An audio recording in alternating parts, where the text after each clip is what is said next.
সুপ্রিয় দর্শক শ্রোতা, আসসালামু আলাইকুম। দেশ অথবা দেশের বাইরে থেকে প্রিয় বন্ধুরা ঠিক এই মুহূর্তে যে যেখান থেকে বাস্তব জীবনের গল্প শোনার জন্য আমার সঙ্গে যুক্ত হয়েছেন আমি আপন। আর যে আপন জীবনের গল্পের ১৬৪৪তম পর্বে আপনাকে প্রতিদিনের মতো স্বাগতম জানাচ্ছি। বন্ধুগণ, আজ আমি আপনাকে শোনাবো সিলেটের ভাই সৌদি প্রবাসী মোহাম্মদ সাফায়েত হোসেনের জীবনের এক অলৌকিক, আশ্চর্যজনক, করুণ বাস্তব জীবন কাহিনী। বন্ধুরা, আজকের গল্পের টাইটেল মৃত্যুর ৮ বছর পর সৌদির মরুভূমিতে স্ত্রীর সাথে হতভাগা স্বামীর দেখা। এই গল্পটা সিলেটের প্রত্যন্ত এলাকার এক উচ্চ মধ্যবিত্ত পরিবারের সন্তান সাফায়েতের সঙ্গে ঘটে যাওয়া সিলেটেরই এক আলোচিত বাস্তব ঘটনা। দর্শক বন্ধুরা, আমরা সবাই জানি যে এই দুনিয়াতে কোনো মানুষের মৃত্যু হলে সে আর কোনোভাবেই পৃথিবীতে ফিরে আসে না। এই কথাটা যেমনি সত্য, ঠিক তেমনি আরেকটা কথাও সত্য আছে। মহান রাব্বুল আলামিনের কাছে হাত তুলে খাস নিয়তে কোনো কিছু চাইলে আল্লাহ তার ওই বান্দাকে খালি হাতে ফিরায় না। এই দুইটা কথার এক কঠিন মিল পাবেন আজকের সাফায়েতের জীবনের এই ধর্মীয় বাস্তব গল্পে। আমি আশা করব শুরু থেকে শেষ পর্যন্ত এই পবিত্র রাতে আপনারা সাফায়েতের গল্পটা শুনবেন এবং গল্প শেষে ভাই সাফায়েতকে ঠিক আপনার মতো করে একটা মন্তব্য কমেন্ট বক্সে লিখবেন। ধন্যবাদ সবাইকে। সুপ্রিয় দর্শক বন্ধুরা, আসসালামু আলাইকুম। আমার নাম মোহাম্মদ সাফায়েত সোহেল। আমার বাড়ি সিলেট বিভাগে। বন্ধুগণ, আমি আমার জীবনের গল্পটা শুরু করার শুরুতে আপনাদেরকে আমার পরিবারের সম্বন্ধে জানিয়ে রাখি। আমার পরিবারে আমি আছি, আমার বাবা আছে, মা আছে, রয়েছে আমার দাদিমণি সহ আমার বড় একটা বোন আর ছোট একটা ভাই। আমরা টোটাল 2 ভাই 1 বোন। আমাদের পরিবারটা সিলেট বিভাগ থেকে অনেক দূরের কোনো এক অজপাড়া গায়ের এক নিম্ন মধ্যবিত্ত পরিবার। আমার বাবা একজন কাজী সাহেব। অত্র এলাকাতে আমার বাবা বিয়ে শাদের কাজ করেন এবং তার পাশাপাশি আমার বাবা খুব নামকরা একজন আলেমও বটে। বিভিন্ন কোরআন খতম সহ ধর্মীয় অনুষ্ঠানগুলোতে সবসময় আমার বাবার উপস্থিতি চোখে পড়ার মতো। ছোটবেলা থেকে এমনই একটা পরিবারে জন্মগ্রহণ করেছি, তাই আমি নিজেকে অনেকটা ধন্য মনে করি। আমি আমার ভাই বোন, মানে আমার যে ছোট ভাই এবং আমার যে বড় বোন আছে, তাদের তুলনায় একটু অন্যরকম ছিলাম। আমার বাবা একটু খাটো এবং কালো মানুষ, কিন্তু আমার মা অনেক লম্বা আর ফর্সা। আমি অনেকটা আমার মায়ের মতো হয়েছি। আমার বড় বোন আর আমার ছোট ভাই অনেকটাই আমার বাবার মতো হয়েছে। তো ছোটোবেলা থেকে আমি একটু দুষ্ট প্রকৃতির ছেলে ছিলাম। বাবার সন্তান হিসাবে, একজন আলেমের ছেলে হিসাবে আমি যতটুকু পেরেছি দিনী লাইনে পড়াশোনা করেছি। দিনী লাইনেই পড়াশোনা করতাম এবং এই করতে করতে আমার পড়াশোনা আসলে কোনোভাবেই ভাই মাথায় ঢুকতো না। কিন্তু আমি আমাদের এলাকাতে খুব নাম করে একজন ফুটবলার হয়ে যাই খুব ছোট বয়স থেকে।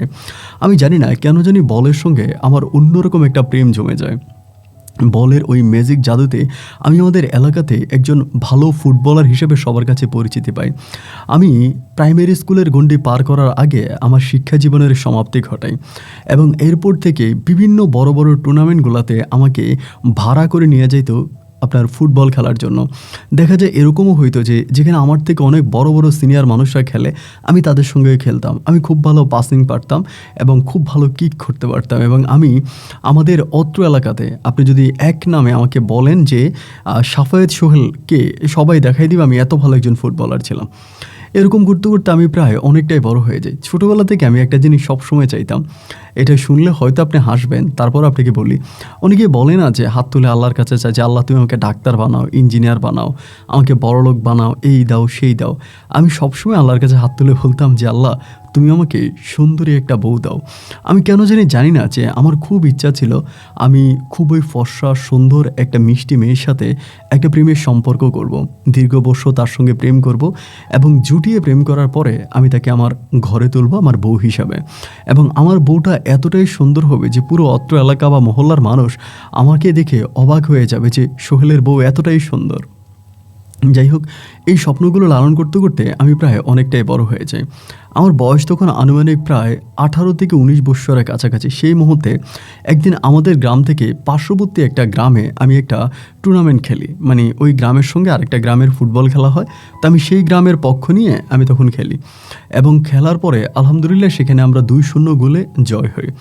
জয় হওয়ার পরে আমাদেরকে মেডেল পরাই দিবে এবং শুনেছিলাম আমাদেরকে যিনি পুরস্কৃত করবেন, যার হাত থেকে আমরা পুরস্কার নেব, তার নাম হচ্ছে মালেক মুন্সি।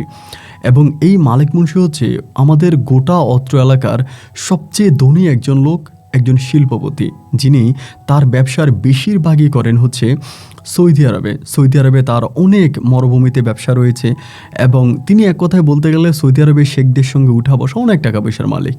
তো আমি এরকম মালিক মুন্সির নাম শুনছি, বাট তারা কখনো ভাই দেখি নাই। তো সেদিন যখন জানতে পারলাম যে আমাদের অনুষ্ঠানে মালিক মুন্সি আসবে এবং তিনি পুরস্কৃত করবেন, আমি মোটামুটি একটু এক্সাইটেড ছিলাম যে মালিক মুন্সিরে দেখব। আবার তিনি কিন্তু খুব ভালো একজন দানবীরও ছিলেন, মানুষকে টাকা পয়সা দান সরকার করতেন। মানুষ যে কোনো বিপদে পড়লে মালিক মুন্সির কাছে যাইতেন, তিনি 2 হাত ভরে দান করতেন। তো যার কারণে তিনি বেশ ভালো মানুষ আমাদের অত্র এলাকাতে। এবার ফুটবল খেলা প্রায় শেষ হয়ে গেছে এবং শেষ হওয়ার পরে এবার পুরস্কার দেওয়ার পালা। তো পুরস্কার যখন দিচ্ছিল, হঠাৎ মালিক মুন্সির পাশে আমি একটা মেয়েকে দাঁড়িয়ে থাকতে দেখলাম এবং এই মেয়েটা অসম্ভব রকমের সুন্দর। বয়সটা হয়তো আমার থেকেও 1 থেকে 2 বৎসরের ছোট হবে সম্ভবত, কিন্তু দেখতে এতটাই মিষ্টি যে যেন নজর ফিরে না। অ্যারাবিক মেয়েদের মতো হিজাব পরা এবং তার হাতে পায়ের মধ্যে যেন লাইট ফিট করা এক আলো যেন তার শরীর থেকে প্রতিফলিত হচ্ছিল। এই দৃশ্যটা দেখে আমি বেশ অবাক হয়ে গেলাম। এক নজর দেখার পরে তার জন্য আমার মনের ভিতরে এক ভালোবাসার দরজা খুলে গেল। ভিতর থেকে মনের অজান্তেই বলে বসলাম যে যদি জীবনে কখনো বিয়ে করি তা এই মেয়েটাকেই করব। এমন একটা মেয়ে যদি আমার বউ হয়ে আমার ঘরে আসে, তবে আমার পুরো ঘরটায় আলোকিত হয়ে যাবে। এরকম করে মেয়ের বাবার হাত থেকে, মানে মালিক মুন্সির হাত থেকে আমি তখন মেডেল নিলাম। নেওয়ার পরে মাঠের কোণার মধ্যে বসে আছি, মোটামুটি সবাই চলে গেছে। সেই গ্রামেরই সুরুজ নামের একটা ছেলে আছে, ওর সাথে আবার সম্পর্ক ভালো। সুরুজরে বললাম যে দোস্ত, একটা কথা জিজ্ঞেস করি, মালিক মুন্সির হাত থেকে পুরস্কার নিলাম, মালিক মুন্সির বাম পাশে যে মেয়েটা দাঁড়িয়েছিল লাল পোশাক পরা অবস্থায়, এবং এই মেয়েটাকে ও আমারে বলতেছে এটা মালিক মুন্সির মেয়ে মাইশা। আমি বললাম মাইশা? বলে হ্যাঁ মাইশা, ও সৌদি আরবে থাকে। মালিক মুন্সির গোটা পরিবারই তো সৌদি আরবে থাকে, ওই মেয়েটাও সৌদি আরবে থাকে এবং ওই মেয়েটা জন্মগ্রহণ করছেও সৌদি আরবে। তো এটা শুনে আমি বুঝতে পারলাম যে অনেক বড়লোকের মেয়ে, মালিক মুন্সির মেয়ে মানেই তো বিশাল বড়লোক। আমি তখন ওই সুরুজরে বলতেছিলাম যে সুরুজ, মেয়েটা আমার কাছে বিয়ে দিবে? তখন হাসি দিয়া বলে, ধুর বেটা, তোর কি মাথা খারাপ হয়েছে? মালিক মুন্সির মতো লোক তার মেয়েরে তোর কাছে বিয়ে দিবে? এটা তো চিন্তাই করা যায় না। তোর গলায় মেডেল পরাই দিছে বলে মেয়ে তোর হাতে তুলে দিবে? এরকমটা চিন্তা করিস না। আমি তখন বললাম না, আমি ঠিক এরকমটা চিন্তা করি না, বাট ভাবতেছিলাম যে মালিক মুন্সির মেয়েটা আমার ভালো লাগছে রে। তো ওর সঙ্গে কথাবার্তা বলে আমি তখন বাসায় চলে গেছি। বাসায় যাওয়ার পরে ভাই কোনোভাবেই ঘুমাইতে পারি না। মনের ভিতর তখন খালি তার কথাটাই আনচান করতেছে যে এমন সুন্দর একটা মেয়ে, প্রতিভার মতো চেহারা, আমি যদি ওরে নিয়ে থাকতে পারি তো জীবনে আর কি লাগে? এমন একটা বউ যদি থাকে তাহলে তো আর কোনো কিছুর অভাব হয় না। মনের ভিতরে বারবার তার জন্য আনচান করতেছিল। একটা পর্যায়ে আমি মাঝে মাঝে ওই মালিক মুন্সির বাড়ির আশেপাশে ঘুরতাম, কোথাও তার একটু দেখি কিনা, তার সঙ্গে একটু কথা বলা যায় কিনা। এরকম করে সুরুজ সহ সেই এলাকার আরও কিছু পোলাপানের সঙ্গে আমি কথা বলে যেটা জানতে পারি যে মালিক মুন্সির মেয়ে কখনোই ঘর থেকে বের হয় না। সে ঘরের ভিতরেই থাকে এবং কোনো প্রয়োজন ছাড়া ঘর থেকে বের হয় না। যদিও বের হয়, গ্রামের মানুষ নিয়েই সে বের হয়, গ্রামের মেয়ে বা মহিলা তাদের সঙ্গে বের হয়, একা কখনো বের হয় না। এবং বিশেষ করে মেয়েটা খুবই পর্দা করে। সব কিছু শুনে মনে হলো হায় হায়, এমন মেয়ের সঙ্গে প্রেম করা বা দেখা করা, এটা তো নিতান্তই আমার কাছে খুব অবাক একটা বিষয় মনে হয়। তো মালিক মুন্সির বাড়িতে একটা মহিলা কাজ করতো, মানে কাজের বেটির কাজ করতো। এই মহিলাটার বাড়ি ছিল আবার আমাদের পার্শ্ববর্তী গ্রামের। মহিলাটার সঙ্গে আবার সম্পর্ক আবার ভালো। কীরকম ভালো, মানে আমি মাঝে মাঝে তার সঙ্গে কথাবার্তা বলতাম, রাস্তাঘাটে দেখা হইলে এরকম। খবর পাইলাম যে মহিলার নাম ছিল নীলুফা। ওই নীলুফা নাকি মালিক মুন্সির বাড়িতে কাজ করে। খবর পাওয়ার পরে একদিন আমি নীলুফারে ধরলাম বলতে কি, খালা ভালো আছেন, শরীর ভালো, এমন করে কথা বলতে বলতে যে মালিক মুন্সি তো সৌদি আরবে থাকে, তার বাড়িতে কাজ করেন, খেজুর টেজুর খাওয়ায়। বলে বাবারে কি বলো, খেজুর দুধ কোনো কিছুর অভাব হয় না, মালিক মুন্সির বাড়িতে কাজ করলে খাওয়ার কোনো অভাব নাই, তুমি কি খাইবা? আমরা তো দুম্বার গোস্ত যে কতবার খাইছি হিসাব নাই, ওটের মাংস সহ বিভিন্ন ধরনের অ্যারাবিক খাবার আমি অনেক খাইছি। আমি বললাম বাহ, তাহলে তো অনেক ভালো, আমারও একটু খাওয়ান। উনি বলেন তোমারে কেমনে খাওয়াবো? আচ্ছা ঠিক আছে, তুমি যদি ওটের মাংস খাইতে চাও একদিন তোমার আইনা দিব। আমি বললাম না খালা, আপনার সঙ্গে একটা গুরুত্বপূর্ণ বিষয়ে কথা বলতে চাই। উনি বলে ঠিক আছে বাবা বলো। আমি বললাম এই যে মালিক মুন্সির মেয়ে আছে মাইশা, মেয়েটা কেমন? উনি আমারে বলে অনেক ভালো, নামাজ কালাম পড়ে, 5 ওয়াক্ত নামাজ পড়ে, যে বয়সে মেয়েরা নিচে গিয়ে বেড়ায় সেই বয়সে সে কোরআন পড়ে, নামাজ পড়ে এবং খুবই ধর্মপ্রিয় একটা মেয়ে। কেন বাবা? আমি বললাম মালিক মুন্সির এই মেয়েটারে কি আমার কাছে বিয়ে দিবে? উনি বলে কি বলে এগুলা, না দিবে না। আমি বললাম কেন দিবে না? উনি বলে এটা ওনার ছোট মেয়ে এবং যেহেতু এটা তার ছোট মেয়ে, সে এটাকে খুব আদর করে যত্ন করে, সে তার মতো করে বিয়ে দিবে। তাই আমি বললাম খালা আমার সমস্যা কি? আমি তো দেখতে শুনতে ভালো, ফ্যামিলি ব্যাকগ্রাউন্ডও ভালো, আমার বাবা একজন দিনদার আলেম মানুষ, আমাদের হয়তো অর্থ সম্পদ কম হতে পারে কিন্তু আমরা পারিবারিক দিক থেকে তো বেশ ভালো আছি। তো আপনার কাছে কেন মনে হয় যে মালিক মুন্সি আমার কাছে তার মেয়েকে বিয়ে দেবে না? উনি বলে তাহলে তুমি একটা কাজ করো, প্রস্তাব পাঠাই দেখো। মেয়ে ওর যেহেতু বিয়ের বয়স হয়েছে, তোমারও বিয়ের বয়স হয়েছে, তা মেয়ের বাবারে প্রস্তাব পাঠাই দেখো যে মেয়ের বাবা রাজি হয় কিনা। আমি বললাম এই প্রস্তাবটা আমি মেয়ের বাবারে না দিয়া মেয়েরে দিতে চাই। উনি হাইসা বলে কি বলো? আমি বললাম হ্যাঁ, আমি আমার এই প্রস্তাবটা মেয়ের বাবারে না দিয়া মেয়েরে দিতে চাই। উনি বলে বাবারে আমি তোমার কথার প্যাচ গ্যাস বুঝি না, কীভাবে কি হয়ে যায় জানি না। তো আমি বললাম খালা শোনেন, আমি আপনার 100টা টাকা দিলাম, এই 100 টাকা আমি আপনাকে দিলাম, এই টাকাটা আপনি নিয়ে যান, আর আমি কালকে আমি মাইশার জন্য একটা চিঠি লিখবো, আপনি এই চিঠিটা মাইশার হাতে দিবেন। উনি বলে বাবারে বাবা এই কাজ আমি করতে পারবো না, এটা যদি মালিক মুন্সি জানে আমার তার বাড়ি থেকে ঘাট ধাক্কা দিয়ে বের করে দিবে। আমি বললাম দেখেন মালিক মুন্সি আপনাকে এই ঘাট ধাক্কা দিয়ে তার বাড়ি থেকে বের করে দিবে না, আপনি একটু আমার কথাটা শোনেন, প্লিজ আমাকে এই কাজটা করে দেন। উনি রাজি হয় না, একেবারে বুঝিয়ে শুনিয়ে হাতে পায়ে ধরে খুব কষ্ট করে আমি রাজি করাইছি এবং রাজি করানোর পরে বললাম যে আচ্ছা ঠিক আছে তিনি দিবে। এবং সেই রাতে আমি তখন প্রেমপত্র লিখতে বসলাম। আমার হাতের লেখা খুব বেশি একটা ভালো না, কারণ আমি খুব বেশি দূর পড়াশোনা করিনি, আর মেয়েটাও কতটুকু বাংলা পড়তে পারে তাও আমি জানি না। তারপরেও মনের ভিতরে লুকিয়ে থাকা কথাগুলো আমি তখন চিঠির পাতায় অক্ষরে অক্ষরে লিখলাম। লিখে পরের দিনে ওই খালা, নীলুফা খালা মালিক মুন্সির বাড়িতে কাজে যাওয়ার পথে আমি দাঁড়িয়ে আছি। খালারে বললাম ও খালা চিঠিটা নিয়ে যান না। খালা বলে বাবারে আমার হাত পা কাঁপতেছে, তুই আমার দিয়ে কী কাজ দিয়ে করাইতেছিস, আল্লাহ জানে, না জানি এটাতে আমার মৃত্যু হয়। আমি বললাম কিচ্ছু হবে না, আপনি চিঠিটা নিয়ে যান। এইভাবে কথাবার্তা বলার পরে তিনি তখন চিঠিটা নিয়ে মালিক মুন্সির বাড়ির পথে রওনা দিল। অপেক্ষা করতেছিলাম কবে সূর্যটা পশ্চিমের আকাশে ঢুলে পড়বে আর খালা আইসা আমার একটা সুখবর দেবে। দিন শেষে সন্ধ্যা হয়ে গেল, খালা ফিরে আসলো। জিজ্ঞেস করলাম কী হয়েছে? খালা বলে আমার ভয় লাগে রে বাবা, আমি দিতে পারবো না, আমি অনেক চেষ্টা করছি দেওয়ার জন্য কিন্তু আমার ভিতরে এই সাহসটা আসে না। আমি বললাম এটা আপনি কি বলেন, এটা কোনো কথা বলতেছেন? উনি বলে কি করব, আমি তো পারি না, আমার তো সাহস নাই। আচ্ছা ঠিক আছে, আজকে পারেননি তো কালকে দিয়েন। এই বুঝে শুনে চিঠিটা আমি তার কাছে রেখে দিলাম এবং বিশ্বাস ছিল যে তার পরের দিন তিনি চিঠিটা দিবেন এবং ওই বিশ্বাসেরই পূর্ণতা পায়।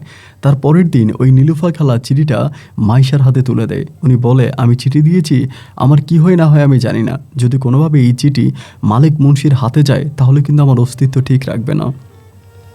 চিঠি দিল 2 থেকে 3 দিন পেরিয়ে গেল, কোনো খবর নাই।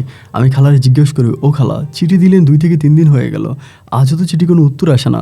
উনি বলে আমি তো নিজেও বুঝি না, বাট মেয়েটা আমার উপর একটু রেগে আছে। আগে আমার সঙ্গে যতটুকু হেসে টেসে কথা বলতো এখন আর ঠিক আগের মতো কথা বলে না। দেখে মনে হয় আমার উপরে তার অনেক রাগ অভিমান। কেন এত রাগ অভিমান আমি তো বাজান তা বুঝতেছি না। নাকি মেয়েটা আবার চিঠিটা নিয়ে কোনো কিছু করে ফেললো। আমি বললাম আরে না, চিঠি নিয়ে ও কী করবে, এসব কথাবার্তা বলে লাভ হবে না। তো এরকম করে কথাবার্তা বলতে বলতে একটা পর্যায়ে উনি আমার এই প্রায় 3-4 দিন পেরিয়ে গেছে। 3-4 দিন পরে একদিন আমি বাজার থেকে বাড়ি ফিরতেছিলাম সাইকেল যোগে। এমন সময় হঠাৎ করে মালিক মুন্সির বাড়িতে মানে কাজ করে একটা লোক আছে, একটু বয়স্ক টাইপের, উনি আমার দেখে ডাক দিছে। ডাক দিয়া বলে তোমার নাম সাফায়েত না? আমি বললাম জি। তোমার বাড়ি অমুক গ্রামে না? আমি বললাম জি। বলে একটা কাজ করো তো, তুমি আজকে সন্ধ্যা 7টা বাজে একটু মালিক মুন্সির সঙ্গে দেখা করো। এইটা বলার পর তো ভাই আমার কলিজা তুলে চিপ মারছে। আয় হায়, মালিক মুন্সির সাথে দেখা করা মানেই তো শেষ। সন্ধ্যা 7টা বাজে মালিক মুন্সির সঙ্গে দেখা করব? আমি কাকারে জিজ্ঞেস করলাম যে কেন, কী কারণে? উনি বলে তা তো জানি না, মালিক মুন্সি আমারে বলছিল রাস্তাঘাটে যদি তোমারে পাই যেন বলি তুমি গিয়া তার সঙ্গে একটু দেখা করো। কেন দেখা করতে হবে এটা তো আর বাজান আমি জানি না। আমি তো বুঝে গেছি যে কেন মালিক মুন্সি তার সঙ্গে আমাকে দেখা করতে বলছে। এইবার মনে হয় আমার পিঠের চামড়া ঠিক রাখবে না। আমি তো ভয়ে ভয়ে বাড়িতে গেছি। বাড়িতে যাওয়ার পরে খুব টেনশনে পড়ে গেছি যে খোদা আমি এখন কি করব। ঘড়ির কাঁটা যত সামনের দিকে যাচ্ছে আমার বুকের ভিতরে ধুপ ধুপ ধুপ ধুপ ধুপ ধুপানি আরও বেশি বাড়তেছে। আমি চিন্তা করি এবার তো আমার আর বাঁচা রাখবে না, আল্লাহ আমি কী করব। এরকম করতে করতে প্রায় 7টার মতো বেজে গেছে। আমি চিন্তা করছি যে যাই হোক যেটাই হোক আমি যাই, কারণ দেখা যায় যে যদি না যাই উনি সম্ভবত আমার বাড়িতে আসবে বা লোক পাঠাবে, এটা তো আরও খারাপ হয়ে যাবে। যেহেতু ডাকছে আমি যাই এবং গিয়ে দেখি যে উনি কী বলে। আমি যাই, তো আমি তখন আমার মতো করে খুব নর্মালি আমি তখন গিয়েছি ওখানে। যাওয়ার পরে উনি আমাকে দেখে খুব মানে মিষ্টি একটা হাসি দিল। হাসিটা দেওয়ার পরে আমার ভিতরে কিছুটা মনে হয় স্বস্তি পাইলাম। তার বিশাল বাড়ি, অনেক বড় বিল্ডিং, বাড়ির সামনে একটা আপনার বৈঠক ঘরের মতো আছে, ওখানে আমাকে নিয়ে গেছে। নিয়ে ওই তার ঘরের আরেকটা ছেলে আছে, তারা বলতেছে একটু চা বিস্কিট দাও ওরে। চা বিস্কুট দিছে, আমি চা বিস্কিট ভাই, বিস্কিট আমার গলা দিয়ে ঢুকতেছে না। আমি আল্লাহ আল্লাহ করতে করতে গলায় শুকিয়ে ফেলতেছি যে আল্লাহ আজকে জানি আমার কী হয়। অনেকক্ষণ পরে তিনি আমাকে বলে, তুমি তো খুব ভালো ফুটবল খেলো, তোমাদের বংশের কি এরকম তোমার পূর্বপুরুষকে ফুটবল খেলতো?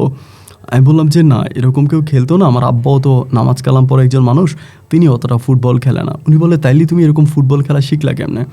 তো এই করতে করতে পরে উনি আমার বলে, শোনো, তোমাকে যে কারণে ডাকছি, আমার একটা বন্ধু আছে, ওর বাড়ি ঢাকাতে, এবং ওদের একটা টুর্নামেন্ট আছে। কি একটা টুর্নামেন্ট আছে? তো আমার বলে, এই তুমি যদি রাজি থাকো তাহলে সামনের মাসের 15 তারিখে আমি তোমাকে সঙ্গে করে নিয়ে ঢাকায় যাব, এবং সেখানে প্রায় 16 তারিখে একটা খেলা আছে, ওই খেলাটা তুমি খেলবা।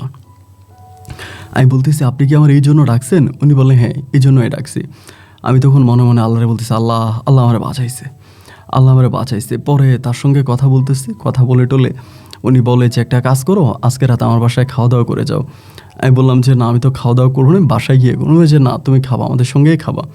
তা এরপরে হলো কি, তিনি তার ফ্যামিলির সঙ্গে, তার মেয়ে ছেলে বা আত্মীয়রা বসে যে টেবিলে খাবার খায় সেই টেবিলে আমাকে নিয়ে গেছে, এবং আমাকে নিয়ে গিয়ে সেই টেবিলে আমি তখন খাবার খাইলাম। খাওয়ার পরে আমি বললাম যে আচ্ছা কাকা, ঠিক আছে, আমি তাহলে এবার চলে যাই। বলো আচ্ছা ঠিক আছে।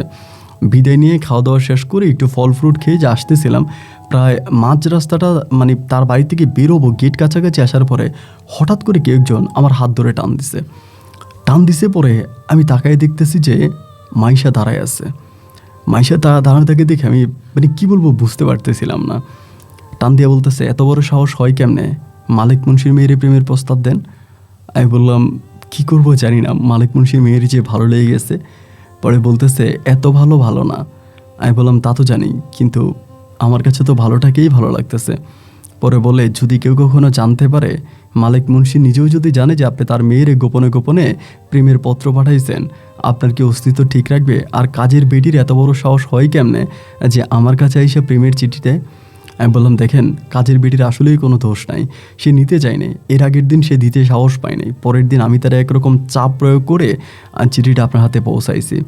তো মেয়েটা বলতেছে, শোনেন, ভালোই ভালো আপনাকে ডাকছি, একটা কথা বলি, খুব সুন্দর করে শোনেন, যা করার যেটা করছেন, তবে এই চিন্তা মাথা থেকে বাদ দেন যে মাইশা কখনো আপনার সঙ্গে প্রেম করবে।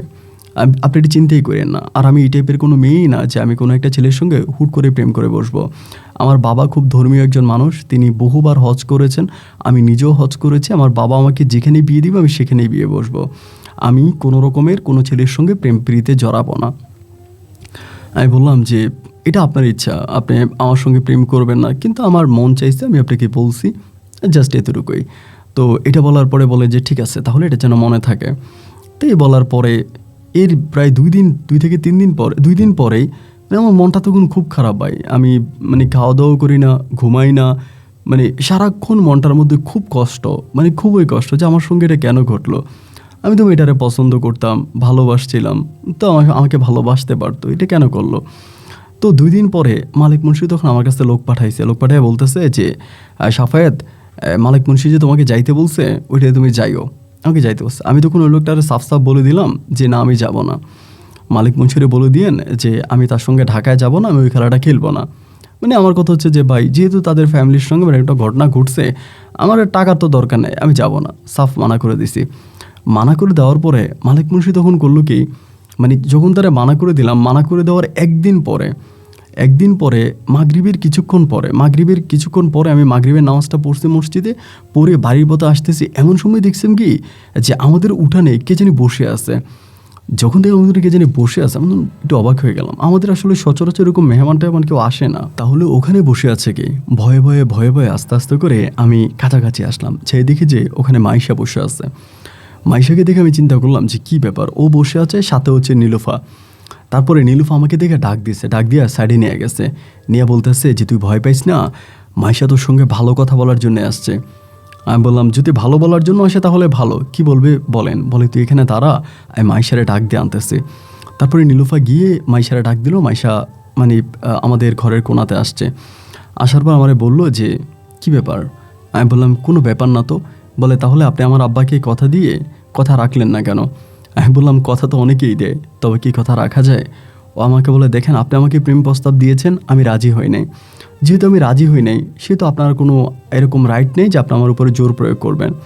আমি তো আপনার উপরে কোনো জোর করি নাই। আপনি নিষেধ করছেন, আমি সরে গেছি। কেন? আমি কি এরপরে আপনাকে বিরক্ত করছি? বলে, না, আপনি আমার রাগ আমার আব্বার উপরে ঝাড়বেন কেন? আপনি খেলতে যাইবেন বলছেন, আব্বা তখন ওনার ফ্রেন্ডের কথা দিছে। আর এখন যদি আপনি খেলতে না চান, আমার আব্বা তার বন্ধুর কাছে ছোট হয়ে যাবে না? এটা আপনি কেন করবেন?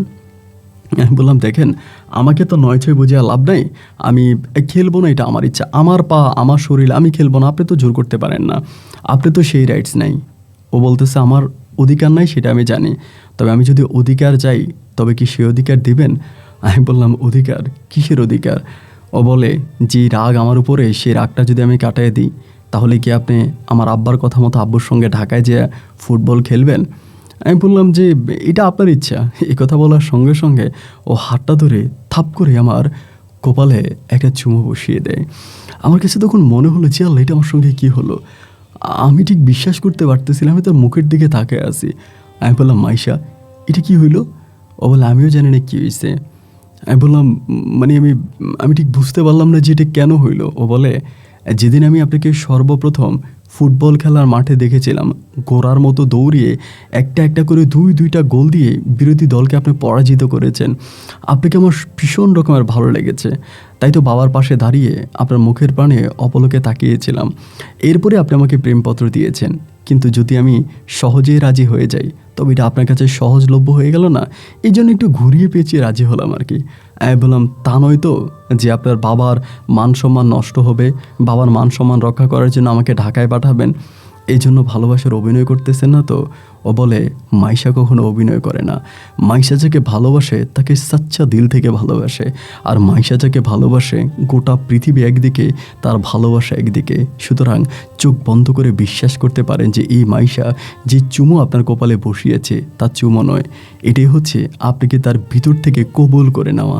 আর পৃথিবী যতদিন আছে, মাইশা আপনার সঙ্গে ঠিক ততদিনে থাকবে। ওর এমন মিষ্টি কথাগুলো শুনতে শুনতে আমি বিশ্বাস করতে পারতেছিলাম না যে আমি আমি আমি সিরিয়াসলি দাঁড়িয়ে তার সঙ্গে কথা বলতেছি। আমার কাছে মনে হচ্ছে যেন এটা আমার ঘুমে দেখা কোনো এক স্বপ্ন। এমন করে ওর সঙ্গে কথা বলতেছে এবং আমি পরে ওকে তার বাড়ি পর্যন্ত এগিয়ে দিয়ে আসি, ওই নীলুফা আন্টি সহ তার বাড়িতে দিয়ে আসি। এবং এরকম করে আমি তার সঙ্গে চুপিসারে দেখা করি, নীলুফা আন্টির কাছে চিঠি লিখি। তখন তো আসলে ভাই মোবাইল ফোন অতটা প্রচলিত ছিল না। মোবাইল ছিল, বাট এরকম না। আমাদের এলাকাতে মোবাইল নাই বললেই চলে। মাঝে মাঝে বাজারে মোবাইল আছে, তারা আসতো ইন্টারনেট নিয়ে কেমনে কেমনে মানে টাওয়ার মাওয়ার দিয়ে তারপরে কথা বলতো। জানি অতটা মোবাইল ছিল না, শুধু চিঠিপত্রের মাধ্যমেই প্রেম হতো।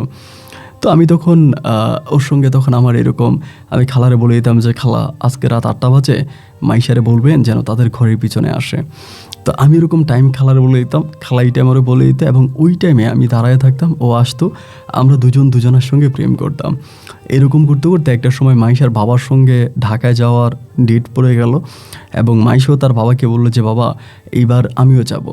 তারপর উনি তো আবার ছোটো মেয়ে, ওনার ছোটো মেয়ে, সো ওনার ছোটো মেয়ে কোনো কিছু বলবে আর মালিক মুন্সি রাখবে না, তা তো হয় না। ওনার মেয়ে, আমি আর মানে আমরা তিনজনেই তখন মালিক মুন্সির গাড়ি দিয়ে ঢাকার পথে রওনা দিলাম। আমি পিছনে বসে আছি এবং মালিক মুন্সিও পিছনে বসছে, তার মেয়েও পিছনে বসছে, সামনে ড্রাইভারের সঙ্গে সিটটা তখন খালি। তো এরকম করে আস্তে আস্তে করে যাচ্ছি, যেতে যেতে একটা পর্যায়ে আমি রাজধানী ঢাকাতে পৌঁছে যাই। যদিও এর আগে আমি অনেকবার ঢাকায় আসছিলাম, এটা আমার প্রথম না, এর আগেও আসছিলাম। পরে ঢাকাতে আসলে পরে ওনার বন্ধুর বাসায় যাই এবং সেখান থেকেই প্রিপারেশন নিই, এবং তার পরের দিনে সেই মাঠে আমি তখন খেলতে যাই।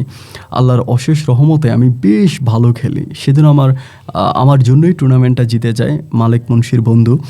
এবং জিতার পরে তিনি আমাকে খুব আদর করে, সম্মানই দেয় এবং তার বাসা আমাকে 3 দিন পর্যন্ত রাখে। এই 3 দিন আমি চুপিসারে মাইশার সঙ্গে ডুবে জল খাচ্ছিলাম। তখন মাইশার বাবা অনেকটা ব্যস্ত, তার বন্ধুর সঙ্গে এখানে সেখানে যাইতো। আমি মাইশার রুমে যাইতাম, ওরা ডাক দিয়ে বাসার ছাদে নিয়ে যাইতাম। একেবারে মাটি থেকে অনেক উপরে, অনেক অনেক উঁচা একটা বিল্ডিংয়ের ছাদে দাঁড়িয়ে আমি পুরো ঢাকা সিটিকে দেখতাম। রাত্রি যখন গভীর হতো, আস্তে আস্তে করে ঢাকা সিটির বাতিগুলো জ্বলতে থাকতো, এক একটা বাতির নিচে লুকিয়ে থাকতো এক একটা পরিবারের গল্প। আমি এই মুহূর্তগুলো না কখনো ভুলতে পারবো না। আমি আর মাইশা বাসার ছাদের উপরে বসে থাকতাম। আমার কোলে মাথা রাখতো, আমি ওর মাথার চুলগুলো হাতায় দেখতাম। আমার মনে হতো আকাশে একটা বড় চাঁদ, আমার কোলে আরেকটা চাঁদ শুয়ে আছে। এই স্বপ্ন, এই স্মৃতি, এই ভালোবাসা এই জীবনে কখনোই পুরাবে না। আস্তে আস্তে করে সময়গুলো সামনের দিকে যাচ্ছিল।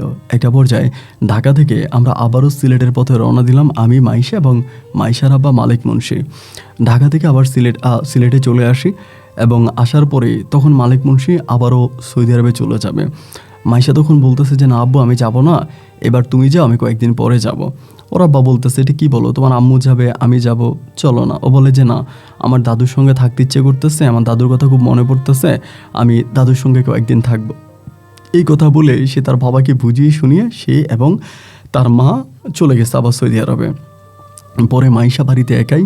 এবার তো আমার জন্য মহা সুযোগ, মালিক মুন্সি নাই, আমি যে কোনো সময় বাড়ির ভিতরে ঢুকতে পারি। আর মালিক মুন্সি থাকতেও আমি তার বাড়িতে যাইতাম, ঘুরতাম ফিরতাম, আমার সঙ্গে মালিক মুন্সির সম্পর্ক ভালো হয়ে যায়। এবার আমি টাইম নেই, টেবিল নেই, যে কোনো সময় মালিক মুন্সির বাড়িতে ঢুকে যাই। তারপরে ওনার মেয়ের সঙ্গে প্রেম করি এবং বিশেষ করে ভাই আমাদের স্মৃতিগুলো এরকম স্মৃতি ভাই, তা কখনো আসলে গল্প সিনেমাতেও হয় না। মাইশাদের বাড়ির পিছনে একটা খাল ছিল, খালের পাড়ে মাইশাদের বিল্ডিংটা ছিল এবং আমি ওই খালের পাড়ে রাতের পর রাত মাইশাকে নিয়ে বসে থাকতাম। আপন ভাই, আকাশের চাঁদটার আলোটা যখন খালের পানিতে পড়তো, মনে হতো যেন সেটা প্রতিধ্বনি হয়ে আমাদের চোখে পড়তেছে। হিমেল বাতাসে ছোট ছোট ঢেউয়ে যখন চাঁদের আলোটা লুকোচুরি করতো গাছের ফাঁকে ফাঁকে, তখন মনে হতো এখানেই মনে হয় স্বর্গ লুকিয়ে আছে। ডাহুক পাখি কোকিলের কুহু কুহু ডাকে মনটা তখন শীতল হয়ে যাইত। মাইশা আমার কাঁধে মাথা রাখতো, আমরা দুজনেই খালের পানির দিকে তাকিয়ে থাকতাম। কত রাত এমন করে কাটিয়েছি তার কোনো হিসাব নাই। রাত 10টা বা 11টা বাজে আমরা সেখানে বসতাম, সকালে সূর্য মামা ওঠা পর্যন্ত আমাদের ভালোবাসার গল্প শেষ হতো না। সারা রাত জেগে মাইশার সঙ্গে কি কথা বলতাম, আজও চোখ বন্ধ করে এই জিনিসগুলো ভাবতে থাকে। মাইশাকে সাচ্চা দিলে মন থেকে চেয়েছি, আমার বিশ্বাস মাইশা আমারই হবে। এরকম করতে করতে আমাদের প্রেমের গল্পটা আস্তে আস্তে করে অনেক দূর পর্যন্ত এগিয়ে গেল। একটা পর্যায়ে মালিক মুন্সি সম্ভবত কোনো না কোনোভাবে উনি সেখান থেকে তার এই মেয়ের গোপন প্রেমের সংবাদটা পেয়ে যাওয়ার পরে তিনি বারবার মাইশাকে খবর পাঠায় যে তুমি সৌদিতে চলে আসো, ওখানে থাইকো না, এটা সেটা অনেকভাবে। তাও বলতেছে আমি যাব না এরকম করতেছে। একটা পর্যায়ে মালিক মুন্সি তখন বাড়িতে আসে। বাড়িতে আসার পরে মালিক মুন্সি তখন একটু আমার উপরে রাগ, আমার সঙ্গে দেখা হলো ওভাবে কথা বলে না, আগের মতো আর সম্পর্কটা নাই। আমার কাছে যেটা মনে হলো যে মালিক মুন্সির বাড়িতে আরেকটা মেয়ে থাকতো, মেয়ে না ঠিক মহিলা, আমি ওই মহিলার কিছু সম্বন্ধে কিছু বলতে চাই না, সেই মহিলাই সম্ভবত গিরিঙ্গিটা চালছিল। তো এরপরে মালিক মুন্সি বাড়িতে আসার পরেই মাইশারে বলতেছে যে চলো সৌদি আরবে। মাইশা বলতেছে আমি যাব না। তোর তখন জিজ্ঞেস করলো যে তুমি কি চাও, ও বলে আমি বাংলাদেশে থাকবো আর আমি বাংলাদেশ থেকে সৌদি আরবে আর ব্যাক করবো না। তোর বাবা তখন বলতেছে তো বাংলাদেশে থাকলে আমি তোর বিয়ে করাই দিই। ও বলে আমি এখন বিয়ে করবো না। এই কথাবার্তার মাঝে হঠাৎ করে আমি তখন এই নীলুফা খালার মাধ্যমে জানতে পারি যে মাইশার বাবা মাইশার জন্য অলরেডি বিয়ের ঘর ঠিক করে ফেলছে, বিয়ে ঠিক করে ফেলছে এবং এখানে তাকে বিয়ে দিয়ে দিবে। এই সংবাদ পাওয়ার পরে আমার মাথায় তখন আসমানটা ভেঙে পড়লো। আল্লাহ, এটা কি বলে, এটা তো হতে পারে না। তখন তো ভাই মোবাইল ফোন নাই, চিঠির মাধ্যমে বারবার মাইশাকে বলি। মাইশা আমাকে একটা জিনিসই রিপ্লাই করতো নীলফা খালার মাধ্যমে যে কখনো কোনো দিন আমার বাবার সামনে পড়বা না এবং আমি বলা ছাড়া তুমি কিচ্ছু করবা না, আমি ঠিক যখন যা করতে বলি তুমি তাই করবা, আমার কথার বাইরে তুমি কিচ্ছু করবা না। এই কথাগুলো মাইশা আমাকে বারবার বলতো। ও যে কথাগুলো বলতো আমি এই কথাগুলো শুনতাম আর অবাক হয়ে চিন্তা করতাম যে আমার সঙ্গে কি হচ্ছে, আদৌ কি ভালো কিছু হবে। আমি এটাই শুধু ভাবতে থাকতাম। 1 দিন 2 দিন 3 দিন করে সময়গুলো যাচ্ছে আর আমিও আল্লাহ আল্লাহ করে অপেক্ষা করতেছি যে কী করা যায়। কি করা যায়? এরকম করতে করতে একটা সময় হঠাৎ করে সত্যি মাইশার বিয়ের দিন তারিখ ঠিক হয়ে গেল। যখনই মাইশার বিয়ের দিন তারিখ ঠিক হয়ে গেল, আমি তখন চিন্তা করলাম যে কি করা যায়। বিয়ের দিন তারিখ ঠিক হয়ে গেছে, এখন তো মাইশা বসে যে আরেকজনের ঘরে চলে যাবে সেটা তো আর মানা যায় না। জীবনে প্রথম শরীরের রক্ত কেটে, মানে শরীরের রক্ত ঝরিয়ে সুই দিয়ে হাত থেকে রক্ত বের করে আমি ওর জন্য চিঠি লিখি, এবং ওই চিঠি এমনভাবে লিখি ভাই, জীবনে কি বলবো আপনাকে, নিজের শরীরের রক্ত দিয়ে চিঠি লিখি এবং এই চিঠি আমি ওর জন্য পাঠাই। ওই চিঠির উত্তরে শুধু একটা কথাই লেখে যে তুমি কোনো পাগলামি করবা না, আমি তোমাকে কথা দিয়েছি যে পৃথিবী উল্টে গেলেও আমি কখনোই তোমাকে ছাড়বো না, যেই কোনো কিছুর বিনিময় হোক আমি দিন শেষে তোমার কাছেই যাব, সুতরাং তুমি তোমার জায়গায় অটল থাকো। আমার বাবা যদি আমাকে বিয়েও দিয়ে দেয়, তুমি কখনোই নিয়ে কোনো মাথা ঘামাবা না এবং আমার বিয়েতে তুমি কোনো বাধা সৃষ্টি করবা না। চিঠির এমন উত্তর পাওয়ার পরে আমি তখন বুঝতে পারতেছিলাম না যে আমি কী করব। মনের ভিতর তখন প্রশ্ন জাগতেছিল যে কি আদৌ আদৌ কি মাইশা আমাকে ভালোবাসে? এটা কি ভালোবাসা? আমি ঠিক বুঝতে পারতেছিলাম না যে আমার সঙ্গে আসলে কি হচ্ছিল। তারপরেও অপেক্ষা করতেছিলাম যে দেখা যাক কী হয়, দেখা যাক কী হয়, দেখা যাক কী হয়। এই দেখা যাকের মধ্যে আমি পড়ে আছি। এভাবে 1 দিন 2 দিন 3 দিন করে সময়গুলো পার হইতেছে এবং ওর তখন বিয়ের ডেট চলে আসছে। কান্নাকাটি করতেছি, রাস্তাঘাটে ঘুরতেছি, এরে বলতেছি ওরে বলতেছি, সবাই খালি আমার একটা কথাই বলে তুই পাগলামি করিস না। আর নীলুফা খালা আমাকে বারবার একটা কথাই বলে, তুমি কখনোই মালেক মুন্সির সামনে পড়ো না। আর মালেক মুন্সি অলরেডি আমার মারার জন্য লোক পর্যন্ত ঠিক করে ফেলে, ও লোক ভাড়া করে ফেলে আমাকে মারার জন্য, মানে আমাকে মেরে ফেলবে জন্য লোক ভাড়া করে। ও যে করে না, মানে আমাকে দুনিয়া থেকে সরিয়ে দেওয়ার জন্য এমন কোনো কাজ নেই যে মালেক মুন্সি করে না। এরপরেও আমার মাইশা যে আমাকে জাস্ট বলছে তুমি স্টপ, আমি ওই মাইশার এক কথার উপরে চুপ হয়ে গেলাম। আমার চোখের সামনে লাল নীল রঙের বাড়ি সাজানো হলো, মরিচা বাতি দিয়ে ঘরদুয়ার সাজালো এবং পুরো 10 গ্রামের মানুষকে জানিয়ে কাতারে কাতারে গরু শুইয়ে জবাই দিয়ে মালেক মুন্সি বড় এক অনুষ্ঠান করে, যে অনুষ্ঠানের মাধ্যমে আমার ভালোবাসার মানুষটাকে জলাঞ্জলি দেওয়া হয়। ভাই, যখন বিকেল 3টা বাজে, গাড়ির পর গাড়ি সারিবদ্ধভাবে দাঁড়িয়ে আছে মাইশাকে নিয়ে যাওয়ার জন্য, মনটা চাচ্ছিল একটাবার দৌড়িয়ে গাড়ির সামনে যাই, হাত তুলে দাঁড়াই আর চিৎকার করে বলি আপনারা কারে নিয়ে যাচ্ছেন, আপনারা যারে নিয়ে যাচ্ছেন সে তো আমার আত্মীয় পরাণের আদগান, আপনারা কারে নিয়ে যাইতেছেন, ওরে নিয়েন না, ওরে নিলে তো আমি বাঁচবো না। কিন্তু আমার মাইশা যে আমাকে বলেছিল তুমি চুপ, তোমার কোনো কথা নাই, তুমি কিচ্ছু বলবা না। আমি আসলেই কিছু বলি নাই, আমি তখনও চুপ। আমি তাকায় তাকায় দেখতেছিলাম যে আমার ভালোবাসার মানুষটাকে বউ সাজিয়ে কীভাবে আরেকটা মানুষ নিয়ে যাচ্ছে, চোখের সামনে দিয়ে সারিবদ্ধভাবে গাড়ি সাজিয়ে প্রাইভেট কারে করে আমার মানুষটারে নিয়ে চলে গেল। আমি জীবনে কখনো ভাই সিগারেট খাইনি, তবে সেরাতে আমি প্রচুর পরিমাণে স্মোক করি, অনেক সিগারেট খাই এবং এত পরিমাণে সিগারেট খাই যে আমার তখন এরকম হয়ে গেছে আমি কোনোভাবেই সিগারেট ছাড়তে পারতেছিলাম না। প্রতিনিয়ত সিগারেট খাচ্ছি, নেশা করতেছি, মানে পুরো জীবনটাকে নষ্ট করে দিয়েছি।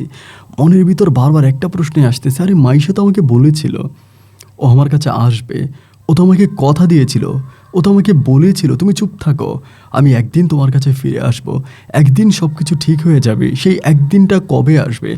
আদৌ কি মাইশা কখনো আমার কাছে ফিরে আসবে? মাইশা কি আদৌ আমার বউ হবে? ও কি আমাকে যেই কথা দিয়েছে সেই কথা রাখবে, নাকি মিথ্যে প্রেমের স্বপ্ন দেখিয়ে তার বাবার ইচ্ছা পূরণ করার জন্যই সে অন্য কারো বউ হয়ে গেছে আর আমাকে ভালোবাসা নামক আগুনে পোড়াচ্ছে? আমি কিছু বুঝতে পারতেছিলাম না। এভাবে দিন রাতগুলো কাটতেছে আর শুধু বারবার আমি ওই নীলুফা খালার কাছে যাচ্ছিলাম, খালা গো মাইশা কবে আসবে, মাইশার কি আসার কোনো খবর আছে, মাইশার কি হয়েছে? উনি আমার বলে, মাইশা আমার হাত ধরে একটা কথাই বলছে যে খালা আপনি সাফায়াত্রে বইলেন ও যেন চুপ থাকে, ও যেন কিচ্ছু না করে, আমি করব, দিন শেষে আমি ফাইট করব, ওকে ফাইট করতে হবে না, ওকে শুধু শান্ত থাকতে বলেন। আমি শান্ত রয়ে গেলাম। মাইশা কী করে না করে জানি না, বিয়ের 15 দিন পেরিয়ে গেল, খবর পেলাম স্বামীসহ মাইশা তার বাপের বাড়িতে বেড়াইতে আসছে। খালারে বললাম, ও খালা। খালা বলে, হ্যাঁ হবে, আমি ওর সঙ্গে কথা বলেছি। মাইশা যেদিন বেড়াইতে আসছে তার 2 দিন পর্যন্ত তার জামাই তার সঙ্গে ছিল। 2 দিন পরে মাইশার জামাই ঢাকায় চলে যায়। এই সুযোগেই মাইশা তখন নীলুফা খালারে বলল, আজকেই সাফায়েতরা আসতে বললেন। আপন ভাই, কিভাবে আপনারে বুঝাবো? এরপরে খালের পারে আমার ভালোবাসার মানুষটা রাত 2টো বাজে আমার সঙ্গে দেখা করতে আসে। তারে বুকে জড়িয়ে ধরে চিৎকার ছাড়া কান্না করতেছিলাম, মুখে কোনো সাউন্ড নাই, চোখ দিয়ে অজরে জল ঝরতেছিল আর কান্না করে বলতেছিলাম, মাইশা কি হলো আমার সঙ্গে এটা? ও আমাকে বলে, কিচ্ছু হয়নি, দেখো আমি তোমার সামনে দাঁড়িয়ে আছি। হ্যাঁ বললাম, মাইশা কেন হলো? ও তখন আমাকে বলতেছে, যদি আমি বিয়েটা না বসতাম তবে তোমাকে আমি বাঁচাইতে পারতাম না। আমি শুধু তোমাকে বাঁচানোর জন্যই আমি এই বিয়েটা করেছি। আমি বললাম, মাইশা তুমি আমাকে মেরে ফেলতা, আমি যদি মরেও যেতাম না আমার এতটা কষ্ট হতো না মাইশা। আমি যেটা চোখের সামনে দেখেছি যে তুমি লাল বেনারসি শাড়ি পরে আমার আঙিনাটা কিভাবে অন্য কারো হাত ধরে পার হলা। ও আমাকে বলে, পাগলামি করো না সাফায়েত, তুমি একটা বাসা ঠিক করো, আমি তোমাকে নিয়ে পালিয়ে যাব। আমি বললাম, মানি তুমি কি সত্যি বলতেছো তুমি আমার সঙ্গে পালিয়ে যাবা? ও বলে, হ্যাঁ আমি যা বলতেছি সত্যি বলতেছি।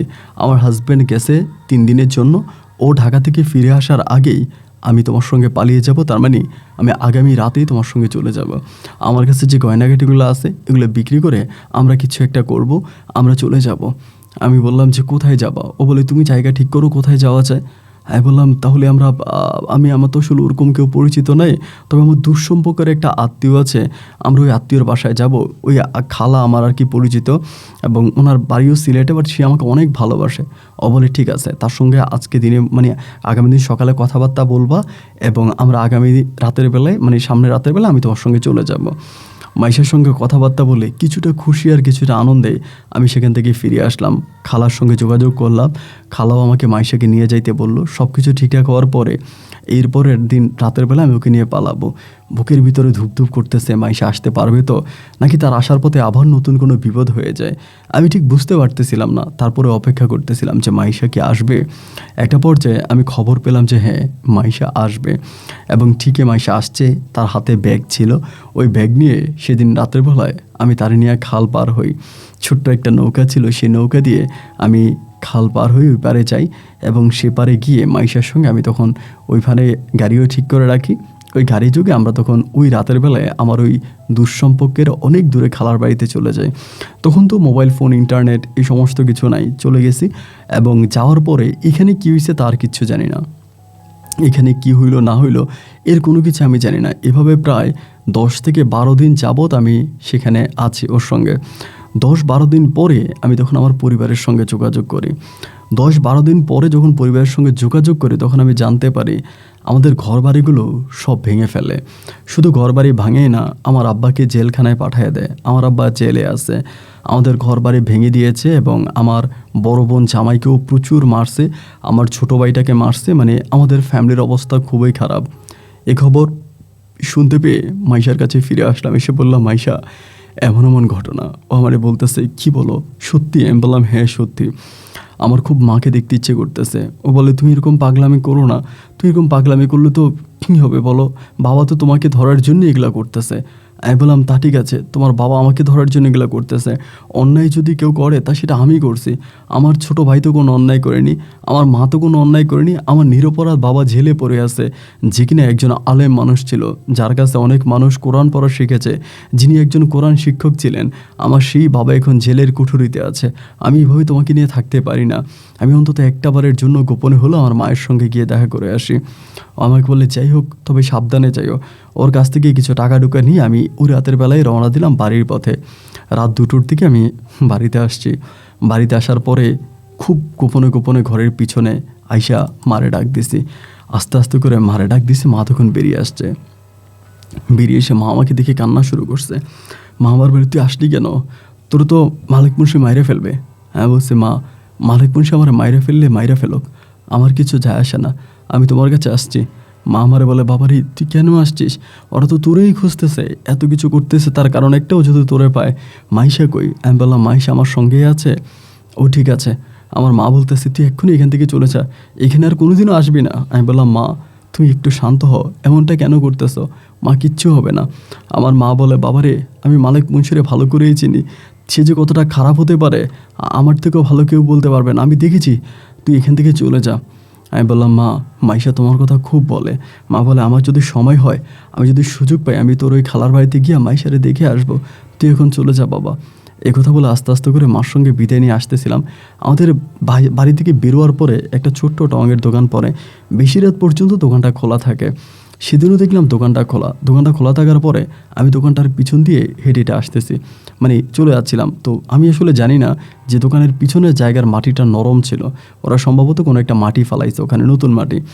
আর এই নতুন মাটি দিয়ে যাওয়ার সময় হঠাৎ করে মাটিটা ভেঙে আমি তখন পুকুরে পড়ে যাই, এবং পুকুরে পড়ে যাই পরে দোকানে অনেক ছেলেরা ক্রাম খেলতেছিল, ওরা তখন দৌড়ে সবাই এসে দেখে যে আমি পুকুরে, ওই তখন আমার এখানে ধরে। ওরা কিন্তু কেউই মালিক মুন্সির লোক ছিল না, কিন্তু আমার গ্রামের মানুষ, আমার বাড়ির মানুষ কতটা স্বার্থপর হতে পারে দেখেন।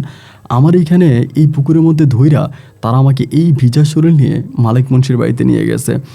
রাত 3টা বাজে আমাকে মালিক মুন্সির বাড়িতে ওরা নিয়ে যায়, যারা নিয়ে যায় তারা আমার নিজ গ্রামের মানুষ, আমার ভাই ব্রাদার, আমার এই আত্মীয় স্বজন।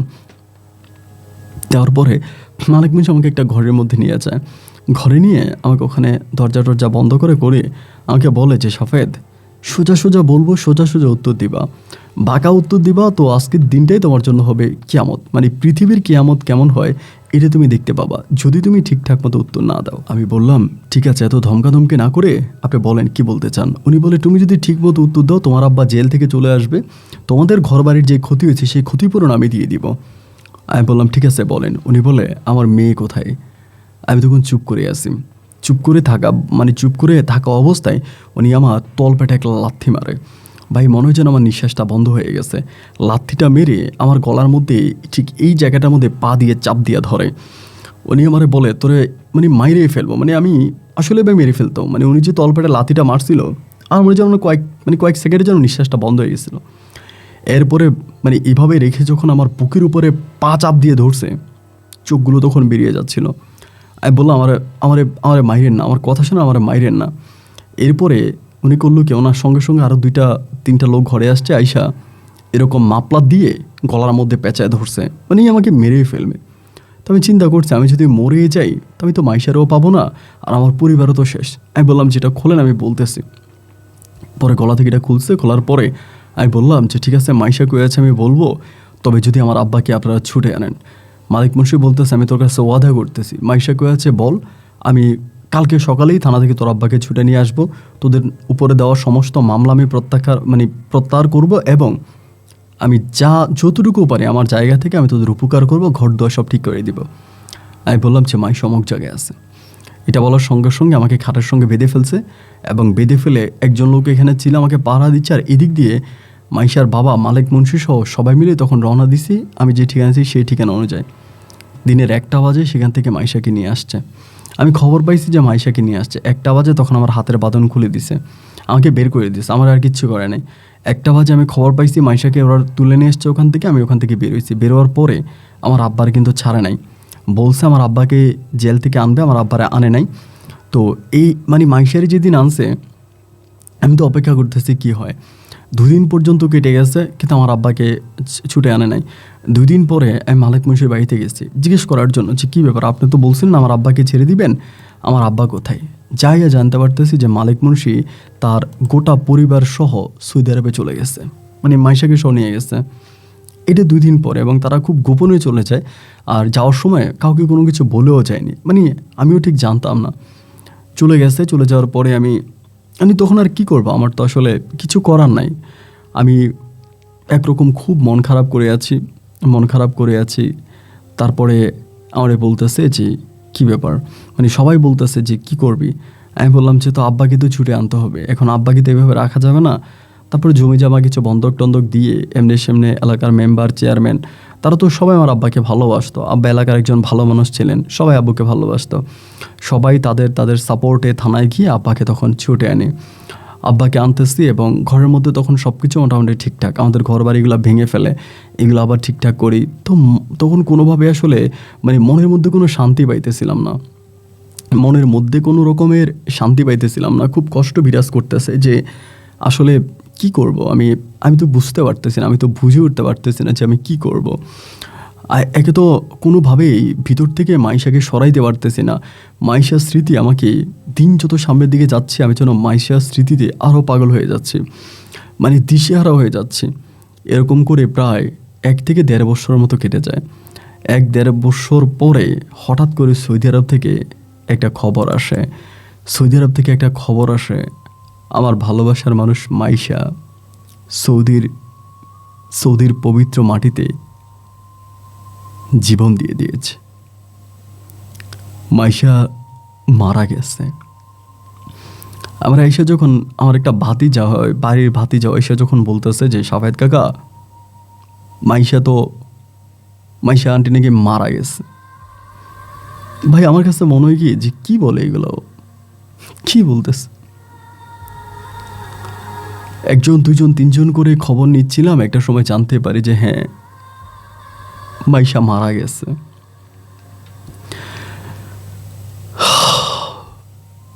জিজ্ঞেস করলাম মাইশা লাশকে দেশে আসবে? সবাই বলতেছে না, মালিক মুন্সি সবাইরে ফোন করছে, করে বলছে যে গাইবি জানাজা করার জন্য, এবং ওনার মেয়ের লাশ উনি দেশে আনবে না, উনি সৌদিতে মেয়েকে মাটি দেবে। মাইশার নামে তাদের বাড়ির উঠানে একটা গাইবানা জানাজা হলো। সেই জানাজার প্রথম কাতারে আমি দাঁড়িয়েছি। একটা সাদা পাঞ্জাবি, সাদা প্যান্ট আর একটা গামছা মাথায় পেয়েছি। সবাই বলল গাইবানা জানাজা, আমি গাইবি জানাজা দিলাম।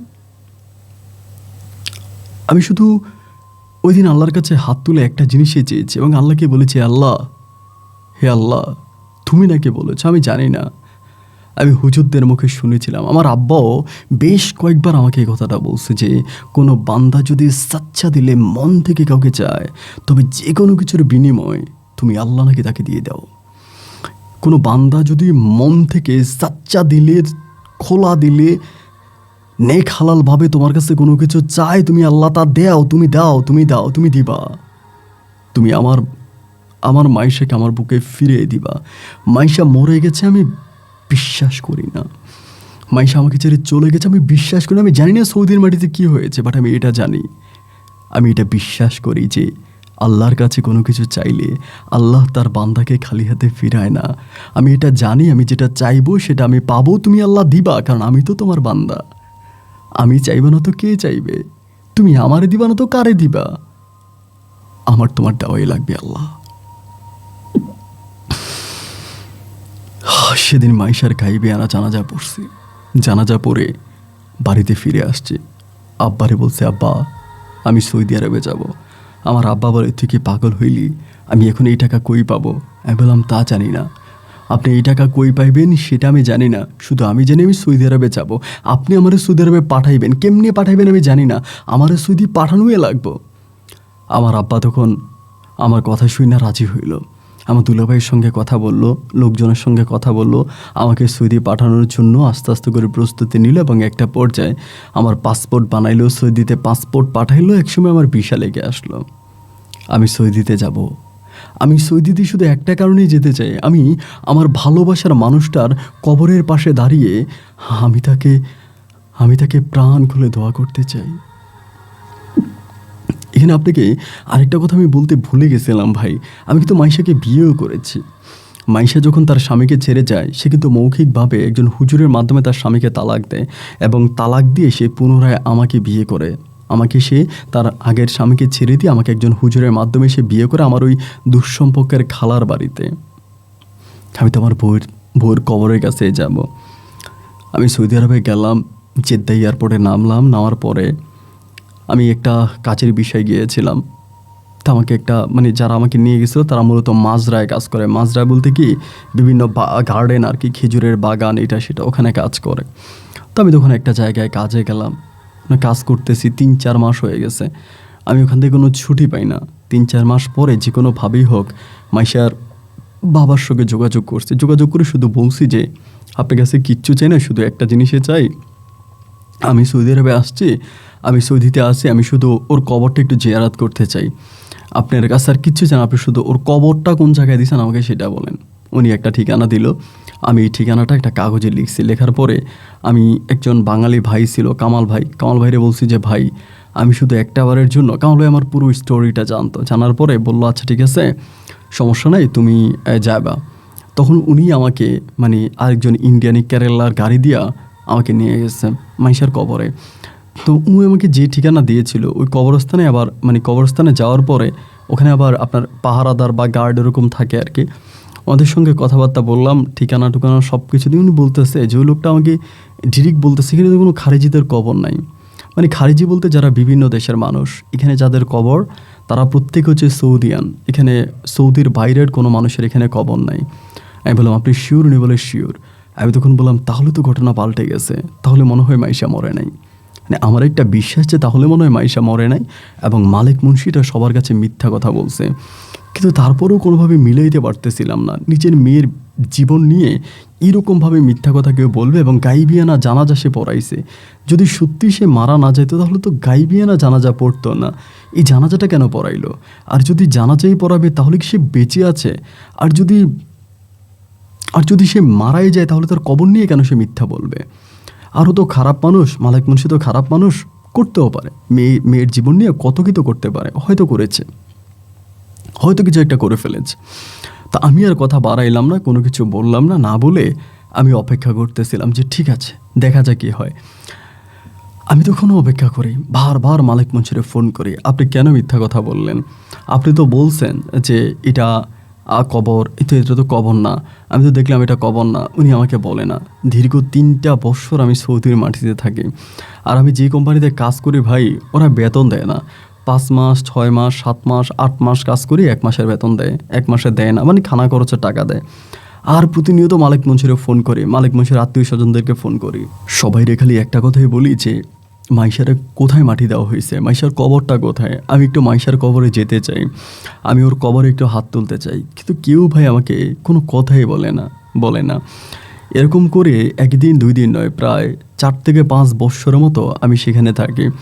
5 বছরে আমি আমার যে টাকা খরচ করে গেছি সেই টাকা আমি উঠাইতে পারি নাই। পরে চিন্তা করছি আমি কোম্পানিতে আর থাকবো না।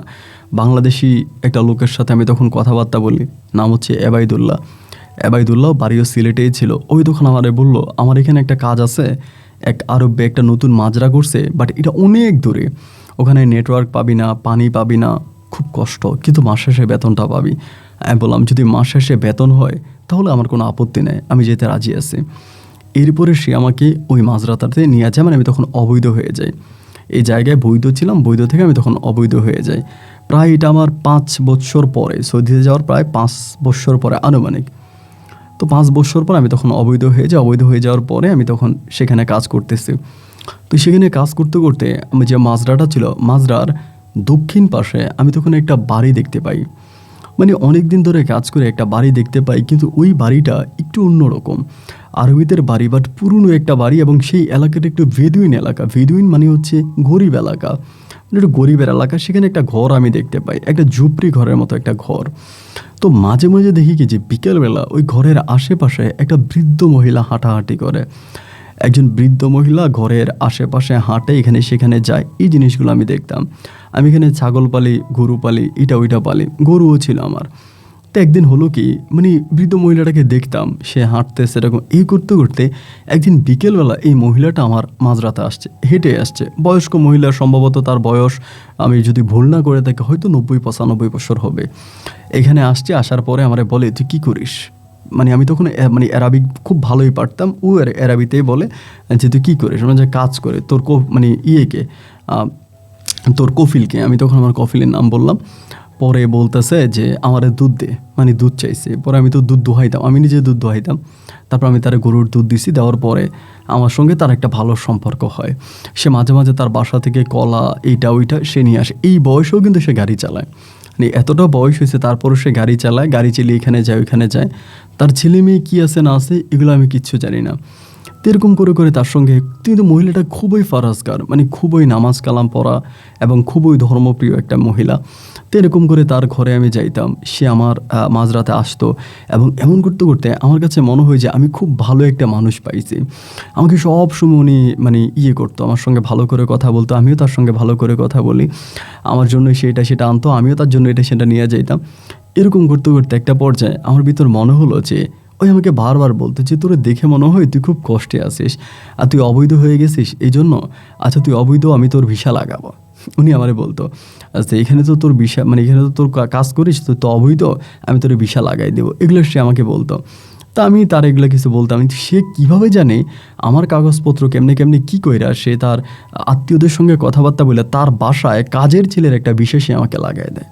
মানে তার হাউসে আমি কাজ করবো এমন একটা বিষয় সে আমাকে লাগায়, এবং বিষয় সম্পূর্ণ করে আমাকে সহ নিয়ে যায়, নিয়ে সে তার কাজের বিষয় আমাকে লাগাই দেয়। লাগাই দিয়ে সে আমার বলতেছে তুই দেশে যা, বিয়ে শাদী কর। তখন কিন্তু এখানে আরেকটা কথা, আমি কিন্তু আমার যে ঘটনাগুলো, আমার জীবনে যে ঘটনা সব কিন্তু তার সঙ্গে শেয়ার করি, যে আমার জীবনে এটা এটা ঘটছে সব তারে বলি। তারপর সে মানে মাইশার জন্য খুব আফসোস করে। তো আমি বললাম যে আমি সৌদিতে একটা কারণে আসছিলাম, যে আমি শুধু মাইশার কবরটা জিয়ারাত করব। তো উনি বলে যে তুই জিয়ারাত করতে পারবি। এবং উনি কেন জানি ভাই আমি জানি না, সে খুব অন্যরকম একটা মানুষ ছিল। সে যা বলতো তাই হইতো। আমার কাছে মনে হয় তার মাঝে কিছু মানে ন্যাচারাল পাওয়ার ছিল, অন্যরকম কিছু ক্ষমতা ছিল, প্রাকৃতিক কিছু পাওয়ার ছিল। এবং সে মাঝে মাঝে বলতো যে আজকে দেখবি মানে বৃষ্টি হবে, মানে বৃষ্টি হইতো, এরকম কিছু সে বলতো। তো সে আমার সবসময় বলতো তুই মাইশারে পাবি, আমারে বলো তুই মাইশারে পাবি।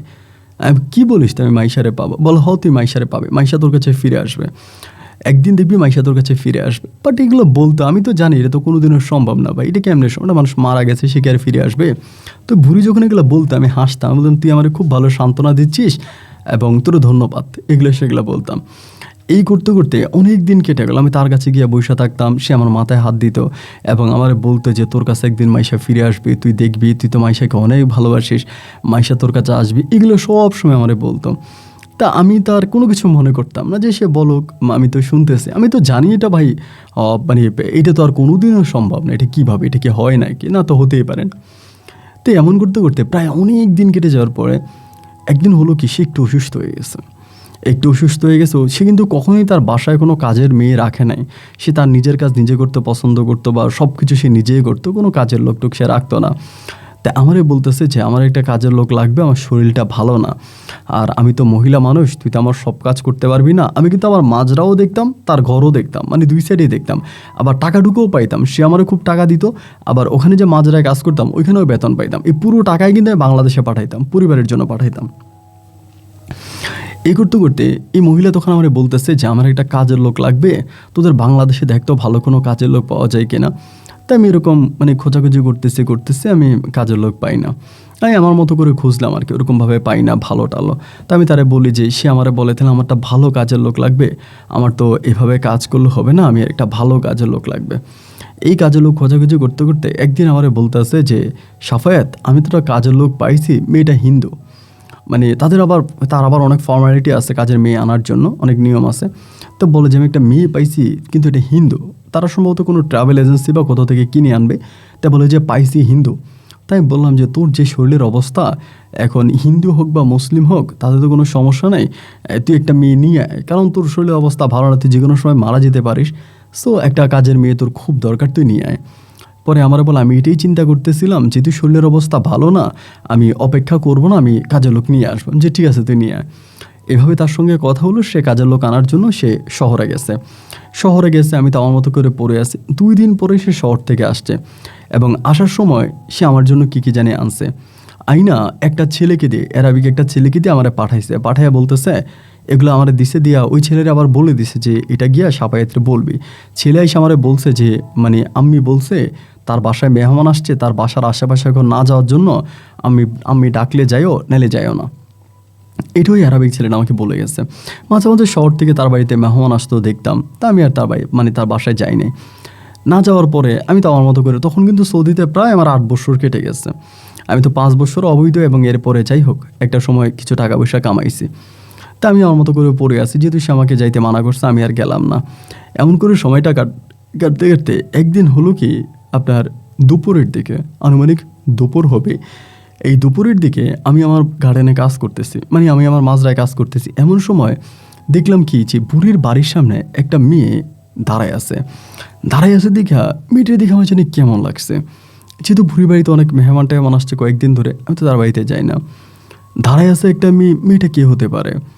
তখন আস্তে আস্তে করে তার কাছাকাছি গেলাম। কাছাকাছি যাওয়ার পরেই মেয়েটা, তখন আমি যখন যাচ্ছিলাম তখন সে তার গেট থেকে বেরোয় মানে একটু মরুভূমির দিকে চলে গেছে। মানে বুড়ির বাড়ির পিছনটা তো পুরোই মরুভূমি, ওই মরুভূমি ভালের দিকে গেছে। ভালের দিকে যাওয়ার আমি জানি না ভাই, আমার ভিতর থেকে কেন জানি টান আসতেছে, মানে এই জিনিসটা কে এটা। আমি যখন তার কাছাকাছি গেলাম, আমি তখন দেখলাম যে আমার ভালোবাসার মানুষ মাইশা এই ধূসর মরুভূমিতে দাঁড়িয়ে আছে। একটা চিৎকার দিছি, মাইশা বললে একটা চিৎকার দিয়েছে, জড়ায় ধরছি। আমার মাইশা তখন একটা ধাক্কা দিল, একটা ধাক্কা দিয়া মাইশা ঘরে চলে গেল, বুড়ির বাড়ির ভিতরে ঢুকলো। মুহূর্তের মধ্যে কয়েকটা অ্যারাবিক ছেলে দৌড়ে আসছে এবং আইসেই তারা এখানে এসেই তারা পুলিশ আসার পথেই তারা পুলিশ কল দিয়ে ফেলে নাকি আমি জানি না। আমি শুধু কান্না করতেছি কিনা দাঁড়ায় দাঁড়ায়, কোনো কথা নাই বার্তা না, আমাকে সেখান থেকে তারা পুলিশ কল করে এবং এই দস্তাদস্তির মাঝেই পুলিশ চলে আসে। পুলিশ এসে যায় এবং পুলিশ এসে আমাকে এখান থেকে নিয়ে চলে যায়। বাট আমি আসলে জানি না যে আমার সঙ্গে কি হলো, আমি এটা কি দেখলাম, আদৌ কি এটা মাইশা ছিল, আর এটা কি বুঝতে পারতেছিলাম না। থানায় যেদিন নিয়ে গেল তার 2 দিন পরে বুড়ি আমাকে ছুটানোর জন্য থানাতে আসে, যেহেতু বুড়ি আমার কফিল। বুড়ি পুলিশের কাছে এসে আমাকে ওখান থেকে বের করে আমারে বলতেছে, তোর তো চরিত্র অনেক ভালো ছিল, তুই তো খুব চরিত্রবান একটা ছেলে ছিলি, এমন নোংরা কাজটা তুই কীভাবে করলি? আমি বললাম, আমি নোংরা কাজ করলাম? আমি কিভাবে নোংরা কাজ করলাম? পরে আমারে বলতেছে যে তুই কিভাবে আমার কাজের মেয়ে নাকি জড়াই ধরছিস। আমি বললাম, তোর কাজের মেয়ে? বলে, হ্যাঁ, আমি ইন্ডিয়া থেকে যে কাজের মেয়েটা এনেছিলাম সুনিতা সেন, এটা নাকি তুই জড়াই ধরছিস। আমি বললাম, তুই কী বলিস? আমি তো তোর কাজের মেয়েরই দেখি নাই, আমি দেখেছি আমার ভালোবাসার মানুষ মাইশাকে।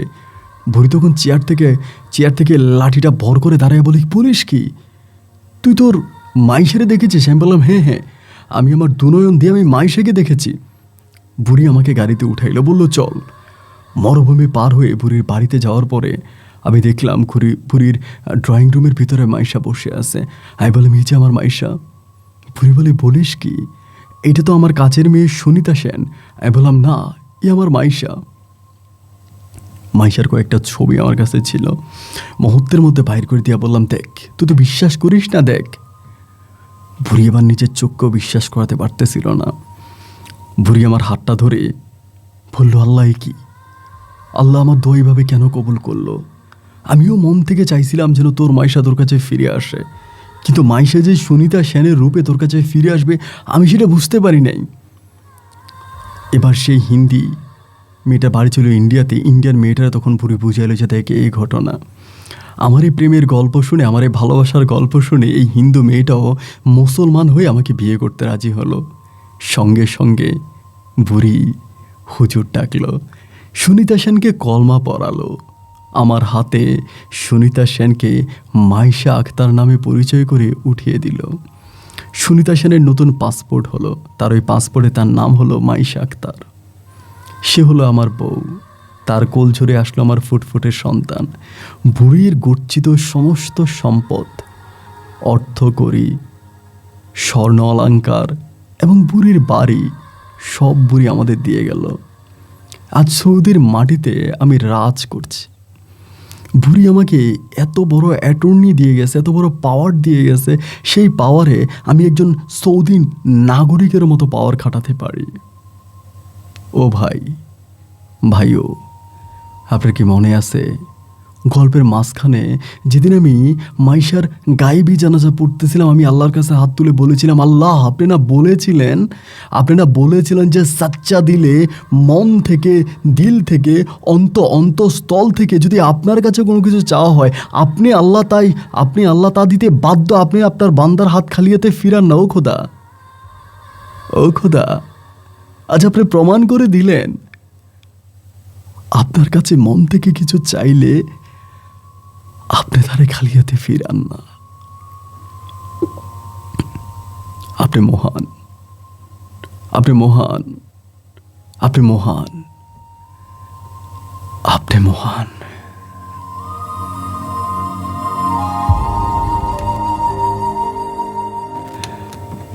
প্রিয় বন্ধুগণ, এখনকার যে সালটা সেটা হচ্ছে 2026 সাল। আমি যদি ভুল না করে থাকি, আমার ইউটিউবের যাত্রা ছিল 2021 সালে, সম্ভবত 2021 কি 2020 সালে করোনা ছিল। করোনার পরে 2021 সালে আমি ইউটিউবের প্ল্যাটফর্মে কাজ করতে শুরু করি।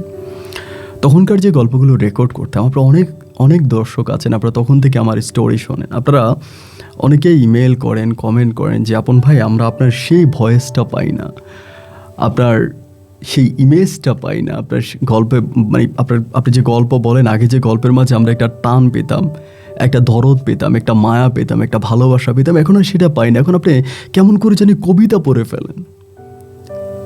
আসলেই তাই, আসলেই তাই। আমার সেই ভয়েস, সেই ইমেজ, সেই আবেগ অনেকটাই নষ্ট হয়ে গিয়েছে। আজ বহুদিন পরে আমার কাছে মনে হয় 2021 সালের মতো করে আমি আপনাদেরকে একটা গল্প শোনাতে পেরেছি। Am I right? যদি তাই হয়ে থাকে কমেন্ট বক্সে লিখবেন, এবং এই গল্প নিয়ে আপনার কোনো মতামত থাকলে সেটা লিখতেও ভুলবেন না। আজ এখানেই বিদায় বন্ধুগণ, আপনাদের সঙ্গে আমার আবারও দেখা হবে নতুন দিন, নতুন কোনো গল্পে। আল্লাহ হাফেজ এন্ড আসসালামু আলাইকুম।